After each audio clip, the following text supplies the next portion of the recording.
आखिरी प्रयास। एक समय की बात है। एक राज्य में एक प्रतापी राजा राज करता था। एक दिन उसके दरबार में एक विदेशी आगंतुक आया और उसने राजा को एक सुंदर पत्थर उपहार स्वरूप प्रदान किया। राजा वो पत्थर देख बहुत प्रसन्न हुआ। उसने उस पत्थर से भगवान विष्णु की प्रतिमा का निर्माण कर उसे राज्य के मंदिर में स्थापित करने का निर्णय लिया और प्रतिमा निर्माण का कार्य राज्य के महामंत्री को सौंप दिया। महामंत्री गांव के श्रेष्ठ मूर्तिकार के पास गया और उससे वे पत्थर देते हुए बोला, महाराज, मंदिर में भगवान विष्णु की प्रतिमा स्थापित करना चाहते हैं।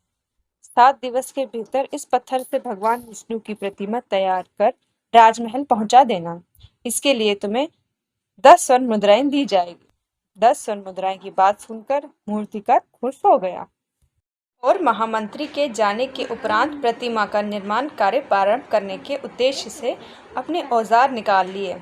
अपने औजारों में से उसने एक हथौड़ा लिया और पत्थर तोड़ने के लिए उस पर हथौड़े से वार करने लगा, किंतु पत्थर जस का तस रहा। मूर्तिकार ने हथौड़े के कई वार पत्थर पर किए, किंतु पत्थर नहीं टूटा। 50 बार प्रयास करने के उपरांत मूर्तिकार ने अंतिम बार प्रयास करने के उद्देश्य से हथौड़ा उठाया, किंतु ये सोचकर हथौड़े पर प्रहार करने के पूर्व ही उसने हाथ खींच लिए कि जब 50 बार वार करने से पत्थर नहीं टूटा तो अब क्या टूटेगा। ये पत्थर लेकर वापस महामंत्री के पास गया और उसे वे ये कहकर वापस कर आया कि इस पत्थर को तोड़ना नामुमकिन है, इसलिए इससे भगवान विष्णु की प्रतिमा नहीं बन सकती। महामंत्री को राजा का आदेश हर स्थिति में पूर्ण करना था, इसलिए उसने भगवान विष्णु की प्रतिमा निर्मित करने का कार्य गांव के एक साधारण से मूर्तिकार को सौंप दिया। पत्थर लेकर मूर्तिकार ने महामंत्री के सामने ही उस पर हथौड़े से प्रहार किया और पत्थर एक बार में ही टूट गया।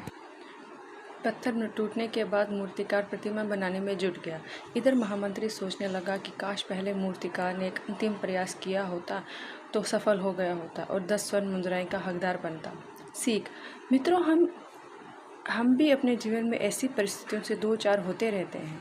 कई बार किसी कार्य को करने के पूर्व या किसी समस्या के सामने आने पर उसका निराकरण करने के पूर्व ही हमारा आत्मविश्वास डगमगा जाता है और हम प्रयास किए बिना ही हार मान लेते हैं।